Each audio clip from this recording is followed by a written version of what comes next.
మాట్లాడదాం. అమర్నాబాబు గారు good evening అండి. గుడ్ ఈవినింగ్ అండి. మాజీ మంత్రి ముద్రగడ పద్మనాభం గారి అంత్యక్రియలు ముగిశాయి.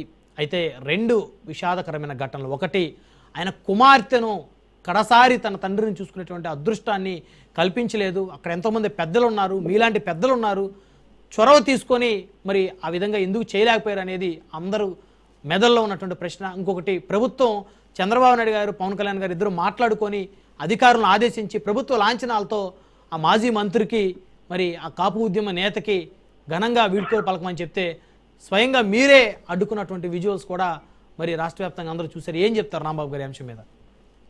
మొదటి విషయం మీద నేనేం కామెంట్ చేయండి. అది పూర్తిగా వారి కుటుంబ వ్యవహారం. తల్లి కూడా తిరస్కరించింది కూతురు రావడానికి. I don't want to interfere in that issue. అది వారి కుటుంబ సభ్యులే మాట్లాడాలి, కుటుంబ సభ్యులే సమాధానం చెప్పాలి. ఒకటి అంశం. రెండో అంశం అయితే మాత్రం ఆ కుటుంబం చాలా బహిరంగంగా చెప్పింది, మాకు ప్రభుత్వ లాంఛనాలు వద్దు. ముఖ్యంగా ముద్రగడ పద్మనాభం గారు చనిపోయే ముందు వాళ్ళందరికీ కొన్ని ఇన్స్ట్రక్షన్స్ ఇచ్చారు. నెంబర్ 1, ఆ ప్రాంగణంలోనే ఆయన్ని ఖననం చేయమని, అంటే పాతి పెట్టమని. 2, దినవారాలు చేయవద్దని. 3వది, తన భార్యకి పసుపు కుంకుమలు అలాగే ఉండాలి, తీయకూడదు అని. 4వది, నాకు ఏ విధమైన ప్రభుత్వ లాంఛనాలు ఈ ప్రభుత్వానికి వద్దు అని చెప్పారు. అవన్నీ వరుస చేసుకుంటూ వస్తున్నారు. ముందు ప్రకటించారు 12 గంటలకే మాకు ప్రభుత్వ లాంఛనాలు ఏదో ఇస్తామని ఎవరో ప్రకటిస్తే దానికి మాకు వద్దు అని వాళ్ళు చాలా స్పష్టంగా చెప్పారు. చెప్పిన తర్వాత మళ్ళీ ఎందుకు రావాలంటే దొంగతనంగా నాకు అర్థం కాలేదు.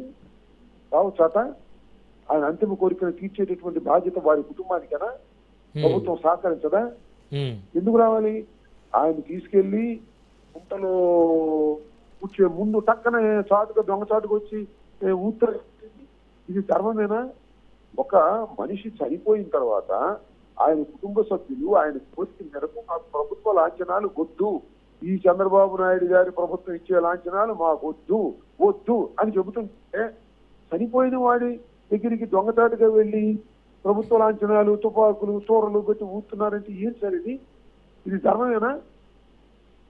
చెప్పండి. కాదు రాంబాబు గారు ఆయన అనేక పర్యాయాలు శాసనసభ్యుడిగా, మంత్రిగా, ఎంపీగా పనిచేశారు. కాబట్టి ప్రభుత్వము, ముఖ్యమంత్రి గారు, ప్రత్యేకంగా ఉప ముఖ్యమంత్రి పవన్ కళ్యాణ్ గారు, ముఖ్యమంత్రి గారు ఇద్దరు మాట్లాడుకొని ఆ పెద్ద ఆయనకి ప్రభుత్వ లాంఛనాలతో ఘనంగా నిర్వహించాలి ఈ ప్రభుత్వం అని చెప్పేసి వారు అధికారులను ఆదేశించారు. గారు మీరు ఎన్ని చెప్పినా ఆ చనిపోయిన ఆయన మాకు వద్దు అని చెప్పేళ్ళాడు. ఏది బెటర్? చనిపోయిన ఆయన కోరిక తీర్చడమా, లేకపోతే చంద్రబాబు నాయుడు గారు పవన్ కళ్యాణ్ గారు మాట్లాడుకున్న మాటలను రుద్దటమా? ఏది ముఖ్యం చెప్పండి, నాకు అర్థం కాలేదు. చనిపోయినటువంటి వ్యక్తి గోతిలో ఉన్నప్పుడు అతను చెప్పినటువంటి ఆ కుటుంబం కోరుకున్నట్టు చేయాలా? లేదు నేను చేస్తామని వచ్చేస్తారా? చెప్పండి, నాకు అర్థం కాలేదు. అంటే రాంబాబు గారు, ఒకవేళ ప్రభుత్వ లాంఛనాలతోటి అంత్యక్రియలు జరపమని ప్రభుత్వ పెద్దలు ఆదేశించకపోతే రేపొద్దున మీరు ఏమంటారు? అంత పెద్ద నాయకుడు చనిపోతే కనీసం ప్రభుత్వం ఇదే నా ఇచ్చే గౌరవం అనరా? నేననేది కుటుంబం వద్దని చెప్పిన తర్వాత ఇంకెందుకండి? నాకు అర్థం కాలేదు.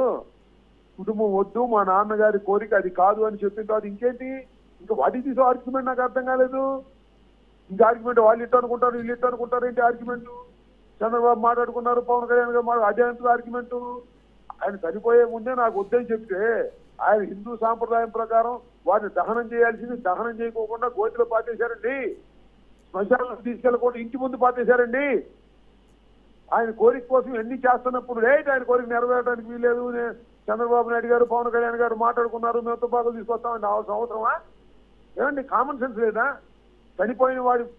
చనిపోయిన వ్యక్తి యొక్క గౌరవార్థం వారి కోరికను తీర్చవలసిన బాధ్యత వాళ్ళకి లేకపోతే వాళ్ళు ఆ రకంగా చేయడం దుర్మార్గం అంటాను నేను. మళ్ళా ఇది దుర్మార్గం. అంటే రాంబాబు గారు వైసీపీ నాయకులు కొంతమంది కావాలని ఈ విధంగా రాద్ధాంతం చేశారు.